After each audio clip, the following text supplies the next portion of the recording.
நல்லதா கெட்டதா? இது ஒரு பெரிய கேள்வி உங்ககிட்ட இருக்குது. ஒரு உண்மையை சொல்லப்போனால் பள்ளி எந்த வீட்டில் அதிகமாக இருக்கோ அங்கே பண வளம் அதிகமாக இருக்கும். புரிஞ்சுக்குங்க. பள்ளியெல்லாம் அடிக்காதீங்க. பள்ளி சாப்பாட்டில் விழுந்துருமோன்னு பயப்படாதீங்க. சமைச்சா மூடி வைங்க. சாப்பிட்றதுக்கு கரண்டி போட்டே வைக்காதீங்க. குழம்புலாம் எடுத்துகிட்டு மூடி வச்சுருங்க. பள்ளியை பற்றி நீங்கள் பயப்பட வேண்டாம். உங்கள் வீட்டில் பள்ளி இருந்தால் பணம் அதிகமாக வருகிறதுன்னு அர்த்தம். இதை புரிஞ்சுக்குங்க.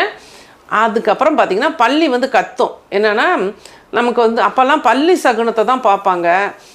ஸ்ரீரங்கத்தில் பார்த்திங்கன்னா தங்க பள்ளியே வச்சுருக்காங்க, போட்டிருக்கு. அப்போ அது சுக்கிரனோட ஆலயம். ஸ்ரீரங்கத்தில் உள்ள ரங்கநாதர் கோவில் சுக்கிரனை ஆக்டிவேட் பண்ணக்கூடிய ஸ்தலம். அங்கே போயிட்டு வந்தோம்னா நமக்கு சுக்கிரனோட பவர் அதிகமாகும். அந்த இடத்துலையே தங்க பள்ளி வச்சுருக்காங்க அப்படின்னா அப்போ அந்த பள்ளிக்கு ஏதோ ஒரு பள்ளிக்கும் பணத்துக்கும் ஒரு சுக்கிரனுக்கும் ஒரு சம்பந்தம் இருக்குங்கிறத புரிஞ்சுக்கணும்.